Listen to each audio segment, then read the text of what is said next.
మాజీ మంత్రి ఎమ్మెల్యే హరీష్ రావుతో తనకు ప్రాణహాని ఉందన్నారు కాంగ్రెస్ నాయకుడు చక్రధర్ గౌడ్. ఫోన్ ట్యాపింగ్ వ్యవహారంలో హరీష్ రావు జైలుకు వెళ్లడం ఖాయమని చెబుతున్న చక్రధర్ గౌడ్తో మా ప్రతినిధి దుర్గారెడ్డి ఫేస్ టు ఫేస్. జిల్లా సిద్దిపేట కాంగ్రెస్ నాయకుడు చక్రధర్ గౌడ్ వాళ్ళ ఆఫీస్ దగ్గర మనం ఉన్నాము. నిజంగానే హరీష్ రావుతో ప్రాణభయం ఉందని చెప్తున్నారు. నిజంగానే తర్వాత రంగనాయక్ సాగర్ ఇతర విషయాలలో కూడా తన మీద ఫోన్ ట్యాపరింగ్ వేరే కార్యక్రమాలు జరిగాయని చెప్తున్నారు. ఆ పూర్తి వివరాలు అతన్ని అడిగి తెలుసుకునే ప్రయత్నం చేద్దాం. నిజంగానే చక్రధర్ గౌడ్, హరీష్ రావుకు మీకు ఎక్కడ రాజకీయ పరంగా వైరుధ్యం ఉందా? నిజంగా ప్రాణహాని ఉందని చెప్తున్నారు. మీకు ఎలాంటి సంకేతాలు వస్తున్నాయని ఇక్కడ ఎవరైనా బెదిరించారా? ఏంటి అసలు విషయం? గతంలో నేను హరీష్ రావు పైన బీఎస్పీ నుంచి నిలబడి 17,000 ఓట్లు సాధించాను. అయితే 17,000 ఓట్లు కాదు, మరి చాలా ఓట్లు వచ్చేడుతుంది. సో ఏదో అవకతవకలు జరిగినాయి, ఆయన మీద ఎలక్షన్ పిటిషన్ వేయడం జరిగింది. రెండోది, రంగనాయక్ సాగర్ పైన ఈయన దాదాపుగా 14 ఎకరాల భూ కబ్జా చేసిండు అని మేము అన్ని ఛానళ్ళకి, బిగ్ టీవీతో పాటు చాలా ఛానళ్ళకి ఇచ్చాము. ప్రభుత్వానికి కూడా ఫైల్ అందజేశాము. Number 3, phone tapping.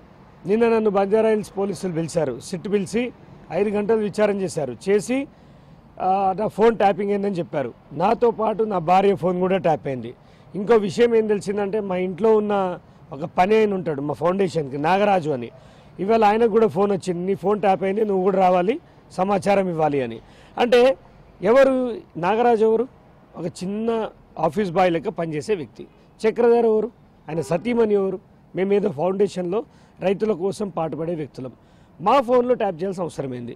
ఇప్పుడు ప్రభాకర్ రావు గారు ఎవరో మాకు తెలియదు, ప్రణీత్ రావు ఎవరో మాకు తెలియదు, రాధాకృష్ణరావు ఎవరో మన కేసు పెట్టేదాకా మాకు తెలియదు. ఈ తెలియని వాళ్ళకి మాకు అసలు ఫోన్ ట్యాపింగ్ చేయాల్సిన అవసరం ఏమొచ్చిందంటే, ఇది ఖచ్చితంగా హరీష్ రావు ప్రమేయం ఉంది.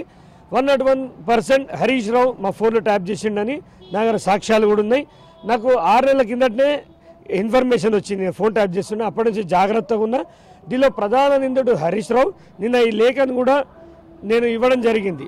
ఇలా ఒకటి మాకు ఇలా జరుగుతుంది, మమ్మల్ని ఈయన నుంచి రక్షించాలి, మాకు ఆత్మరక్షణ కూడా ఇవ్వాలని కోరాలని పోలీసులను చూస్తున్నాము. హరీష్ రావు రంగనాయక్ సాగర్లో ఖచ్చితంగా కబ్జా చేసిండు. దానికి సంబంధించిన ఎవిడెన్సెస్ మా దగ్గర ఉన్నాయి. దాంతోపాటు ఒక నిమిషం, ఫోన్ ఏది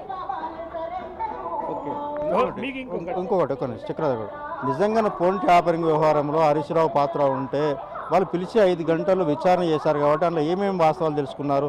నిజంగా ఏ రకంగా ఫోన్ ట్యాపరింగ్ అయింది? అందులో మాట్లాడిన వాయిస్ ఏ విధంగా అనిపించింది మీకు? ఒకటి, అవన్నీ మనకు చూపించారు. అదేంటంటే కాన్ఫిడెన్షియల్గా ఉంటుంది. ఓవరాల్గా మన ఫోన్ ట్యాప్ అయింది అనేది ప్రైమ్ ఇన్వెస్టిగేషన్లో తెలిసేది. అసలు చక్రధర్ అనే వ్యక్తి ఫోన్ ట్యాప్ చేయాల్సిన అవసరం ఎవరికి ఉంది? అప్పుడు ప్రభుత్వంలో ఎవరున్నారు? అంటే ఆయనకి బలమైన ప్రత్యర్థి చక్రధర్, ఈయనతోటే నాకు హాని ఉంది అని తెలుసుకునే కదా నా ఫోన్ ట్యాప్ చేసిండు. నా భార్య భర్తలు మాట్లాడుకునేది వాళ్ళకి ఎందుకండి? నా భార్య ఫోన్ ట్యాప్ చేయాల్సిన అవసరం ఏముంది? అంటే ఆమె పైన కూడా గట్కేసర్లో మా పైన ఒక దుష్ప్రచారం గతంలో చేశారు. అంటే ఏంటంటే ఇవన్నీ చూస్తుంటే ఒక పద్ధతి ప్రకారం ఫిబ్రవరి నుంచి జూలై మధ్యలో మా పైన కేసులు జరిగాయి.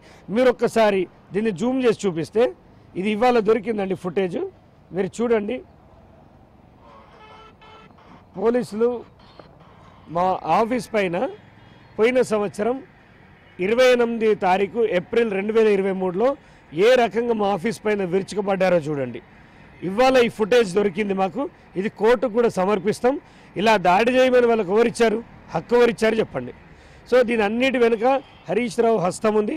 ఖచ్చితంగా హరీష్ రావు ఫోన్ ట్యాపింగ్లో నిందితుడు. ఆయనకి ఇమీడియట్గా నోటీసులు పంపి ఆయనకి కటకటాల పాలు చేయాలి. నాదే కాదు, సిద్దిపేటలో ఎంతోమంది సంపన్నులు ఉన్నారు, రియల్ ఎస్టేట్ వ్యాపారులు ఉన్నారు, వైశ్యులు ఉన్నారు, వాళ్ళందరి ఫోన్లు కూడా ట్యాప్ అయినాయి అనేది ఖచ్చితంగా నాకున్న అనుమానం. ఇంకొకటి, నేను ఇచ్చిన కంప్లైంట్లో ఎక్కడో వార్ రూమ్ పెట్టారు. సిద్దిపేట ఎక్కడో ఒక వార్ రూమ్ పెట్టి పోలీస్ వాళ్ళు మా ప్రతి మూమెంట్ని మానిటర్ చేయడం జరిగింది. ఖచ్చితంగా ఇప్పుడు బిగ్ టీవీ ధైర్యంగా ఈ న్యూస్ వేస్తుంది కాబట్టి నేను బిగ్ టీవీని సంప్రదించాను. ఖచ్చితంగా మాకు ఆత్మరక్షణ కోసం పోలీసులు మాకు ఖచ్చితంగా రక్షణ కల్పించాలి. హరీష్ రావు నుంచి నాకు, నా కుటుంబ సభ్యులకు ప్రాణహాని ఉంది. అంటే ఎవరైనా బెదిరించారా? ఫోన్ కాల్ చేశారా? నిజంగానే మీకున్న డౌట్ క్లారిటీగా ఏ విధంగా అంటే మాకు మీడియాకు అంటే వాస్తవానికి పొలిటికల్గా రాజకీయంగా ఎమ్మెల్యేగా మీరు పోటీ చేశారు, ఓటమి చెందారు.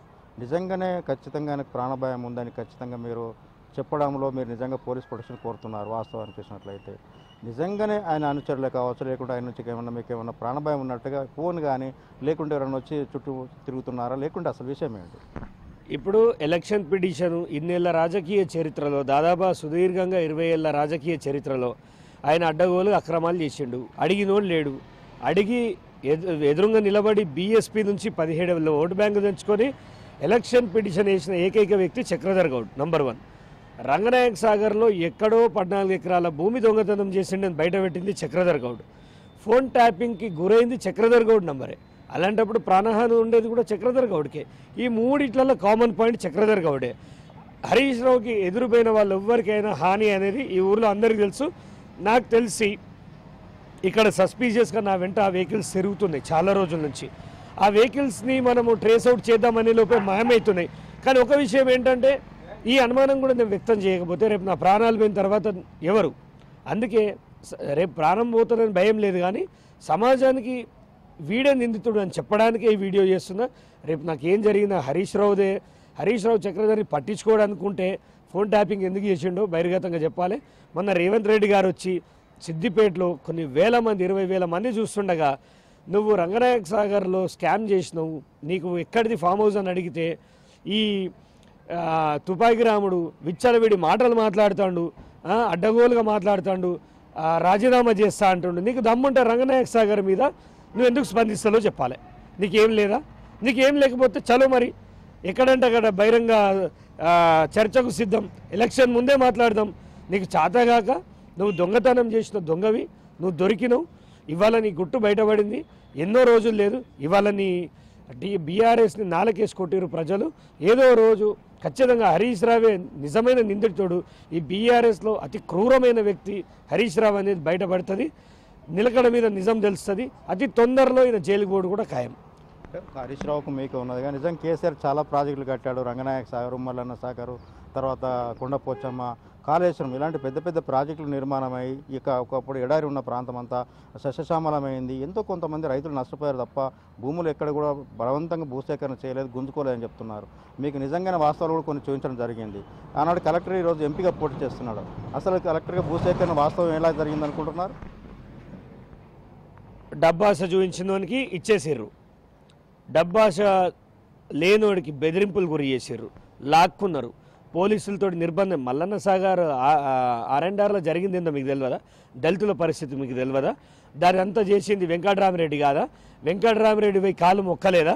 కలెక్టర్ హోదాకి భారతదేశంలో కాలు మొక్కిన ఒక దరిద్రుడు వెంకటరామిరెడ్డి. సిగ్గుశేరం వదిలిపెట్టి 1000 కోట్లు సంపాదించి దొరలకు దారదత్తం చేసిండు. రంగనాయక సాగర్ ఏంది, మల్లన్న సాగర్ ఏంది? మీరు అందరు ఎడారి అని. ఏడైందండి ఇది? మన రాయలసీమ ఎడారి అయింది. వీళ్ళకి ఇచ్చిన తర్వాత 10 తరాలు వెనక్కి పోయింది తెలంగాణ. ఈ దొరల నుంచి ఇవాళ కాంగ్రెస్ పార్టీ లేకపోతే మాత్రం శ్మశానంగా మారు. మనల్ని అందరినీ పాటలో కోసి బాడిపాటు సమ్ముకునే దౌర్భాగ్య పరిస్థితి వచ్చు.